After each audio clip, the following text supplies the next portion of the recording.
Hello, ladies. I hope you're doing well. So today I wanted to make a video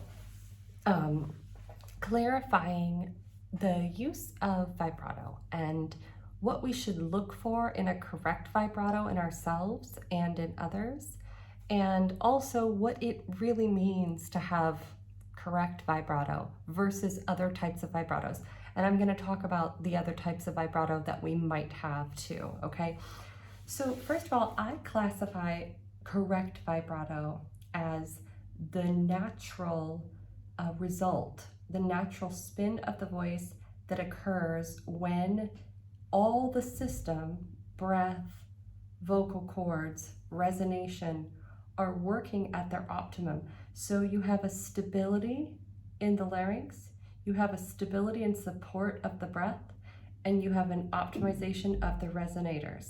And this creates this, it's really easy to hear it when you hear it because it is unobtrusive. The vibrato is absolutely unobtrusive to the pitch and the sound.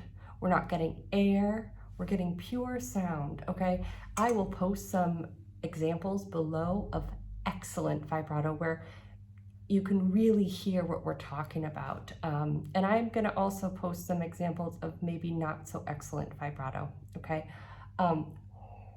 But so to me, that's real vibrato. That's correct vibrato and also real vibrato. We have what I term double vibrato, which I will say most singers have at some point in their life, and some never get rid of it. And what's even scary now is that until it gets really bad that we start to hear a wobble, people aren't complaining about this in the opera houses too. So you'll hear a lot of double vibrato in a lot of examples. And until the problem gets really exacerbated, usually no one does anything about it. So double vibrato is caused by a destabilization of the larynx. You know you have double vibrato. This is very easy, okay? And I hate to say this because if you look in the mirror and you see what I'm about to tell you, don't freak out.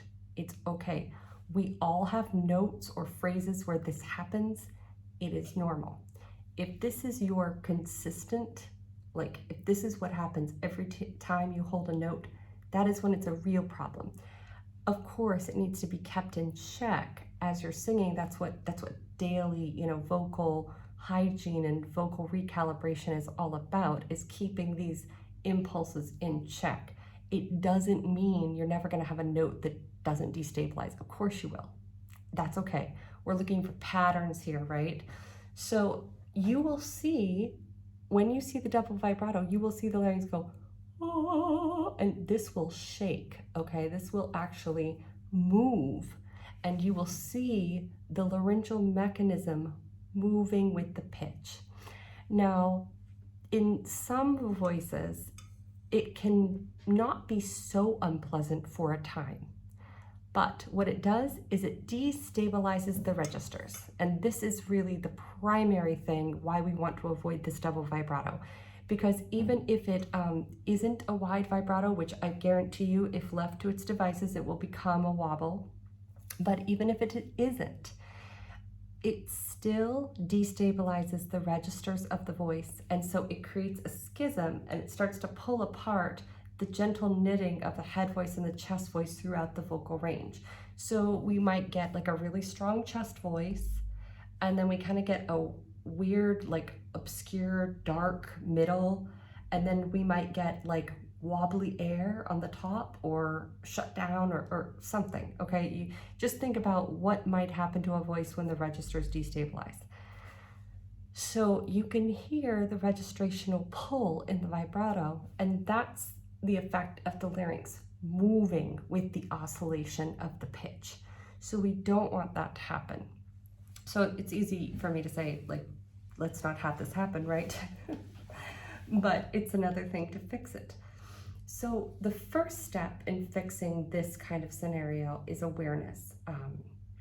And let me just now that we're listing the different types of vibrato problems, let me also list the third type of problem that we might run into, and that is a fast vibrato, okay? Or let's call it just a, maybe you think you don't have vibrato, or it's actually that's a different problem, so let's not classify it as the same thing. But let's talk about a fast type vibrato, okay?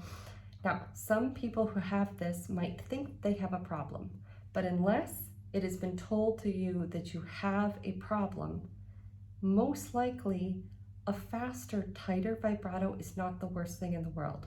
It becomes a problem when it is irregular, not native to the voice, and it comes along with other problems. For example, like problems in the upper passaggio, or inability to sing top notes or sustain top notes. If it doesn't seem to be impeding anything like that, it could be the nature of the instrument. It tends to be that we, from our ears and from our programming probably, we tend to accept wider vibratos a little bit more than faster vibratos, but the truth is a healthier vibrato is actually slightly faster. And we have a range, right? Typically, if we go over the 8 mark, it's a wide vibrato, right? And if we go under the 6, it's too fast. So between, like, let's say 6 and 7.5 is probably the sweet spot, right? But again, we tend to classify voices that might be within the 6.5 range as being too fast, but that's not the case.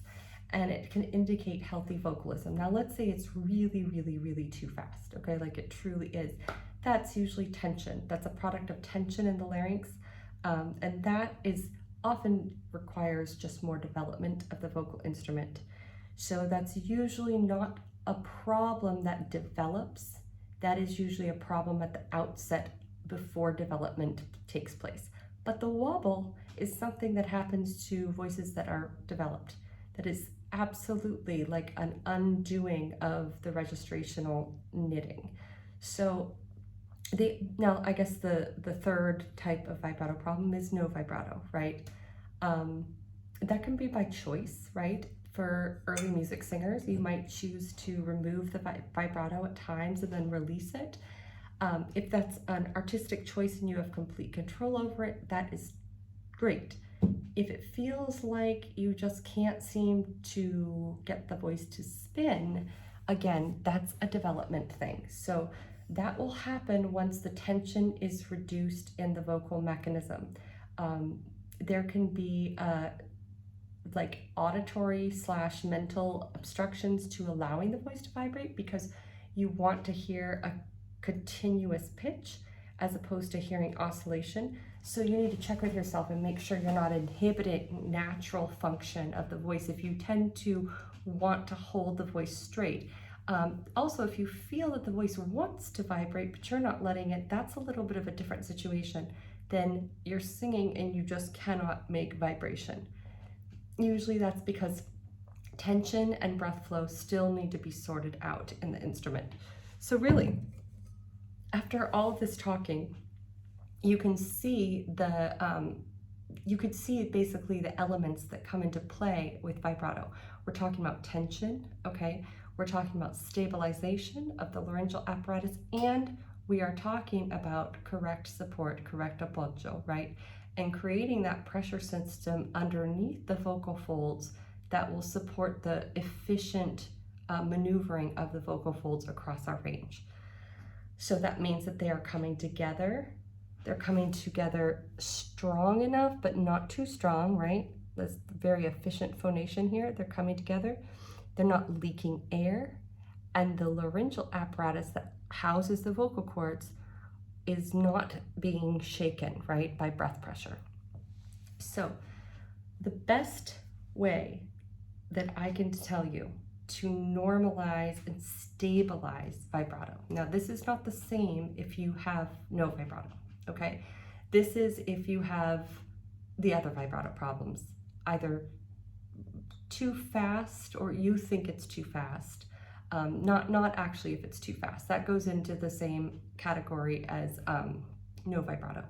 reducing tension. But let's say you have just unstable vibrato, let's put it that way, okay? Unstable vibrato, and then maybe you have a little bit of a tendency to wobble, or you have double vibrato, where you can see it, you don't have any negative sound effects yet, but you could see in the mirror that your larynx is doing this. Okay, so the best exercise for this is humming, is supported humming, anything on a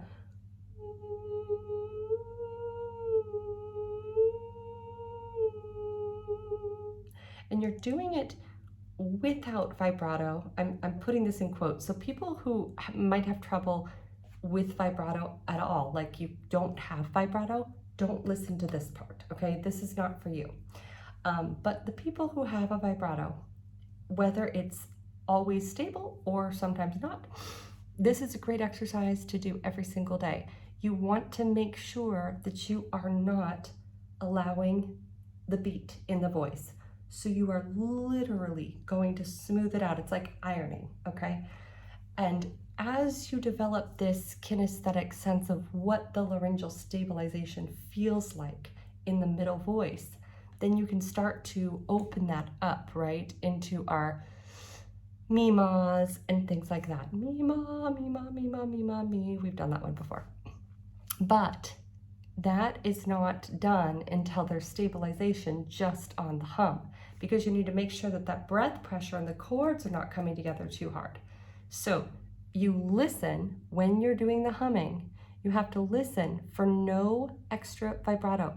In fact, it's better if you think that you're singing straight tone, okay? That will stay on the breath, that will keep that cushion in the sound. Now, it's not straight tone like this, it's straight tone with the breath cushion underneath it.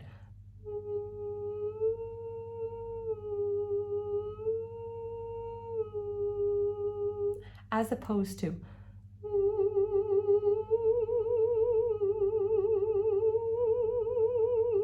and actually you can't see it because I'm not singing full out, but if I put my hand here, I can feel this going like that on that second one. That is what you don't want, okay? So the hum is an excellent stabilizing agent for this. Now, if you're struggling to release the voice, you feel that the voice doesn't quite have the vibrancy that you want, or everything is tight. Now, I don't think that's too many of you in this group, but I think it's important to talk about because you know, you may encounter students with this situation, or you might be having struggles with this also. This is usually a product of tension, right? So reducing tension in the body and also learning how. Now, like I said, with the people that have too much vibrato, okay, we can develop vibrato a little bit by starting to release the laryngeal musculature. So much in the same way I was talking to people about not having the double vibrato, like where this moves, we can actually find a little bit of more release in people with a really tight vibrato, or people who have no vibrato with finding a little bit of laryngeal movement.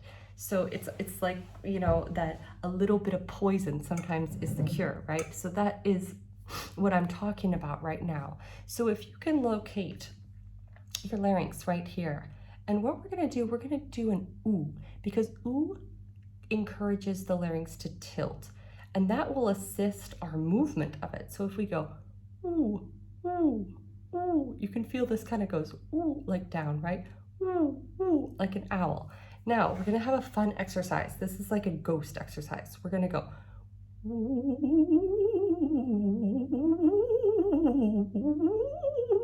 and I want you to intentionally try to create some vibration there.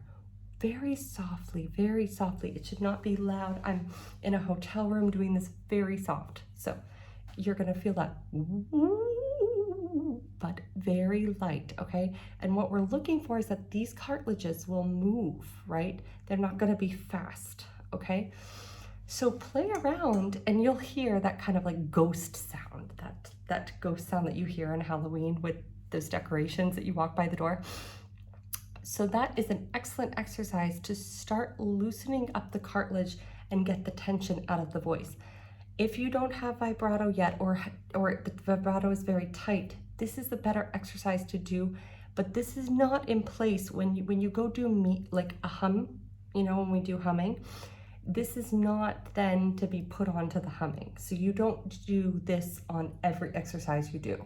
You only do this as like a separate exercise to find some looseness, but then you do your humming exactly as I described for the other people, keeping the steadiness, okay? So just to make sure that you're not confused about that, don't start creating movement in the larynx on every single exercise, just in this one and maybe another one, you know, to find what that feels like, okay? And then the other thing that you're going to need to do is start to understand the relationship of the breath pressure, right? So making sure that you're fully inhalating the lungs. That means that you're not halfway inhalating, because sometimes, especially when we're learning how to really expand, we're not giving enough pressure inside the lung cavity, okay? And then we're ending up pushing the air out. And so the vocal cords will tense and stiffen, right? So which will not allow the vibrato to happen. So we want to make sure that we have that correct pressure so that we don't have to push air, and that pressure automatically brings the cords together, okay? So that's also something to look at, is that you are taking a really good enough inhale, pausing at the top of the inhale, and when you go to sing, you're not singing with your breath, you're singing on the breath, right? So again, it's that feeling of, here's the record, you're breathing in.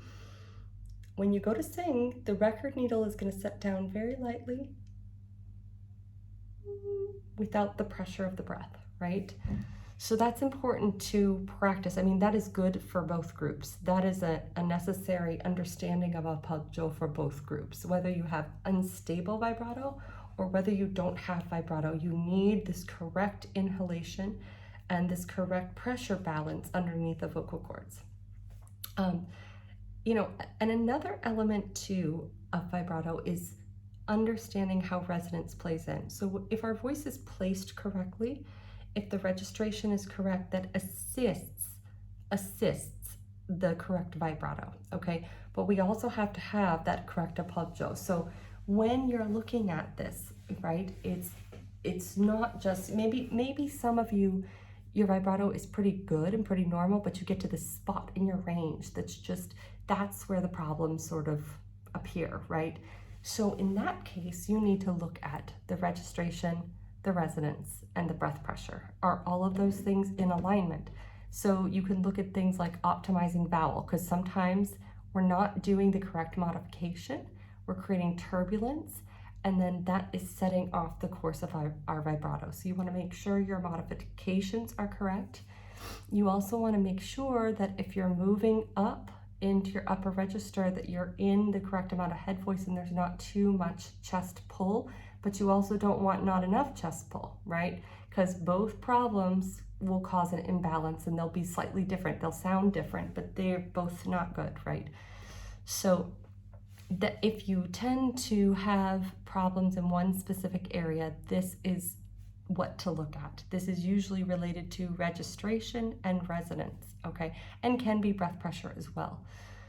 So I hope I've answered any questions about vibrato. I felt like it's time to do another video on this because sometimes, you know, you hear, those of you who take private sessions with me, you probably hear me say this all the time, right? Like all of this stuff.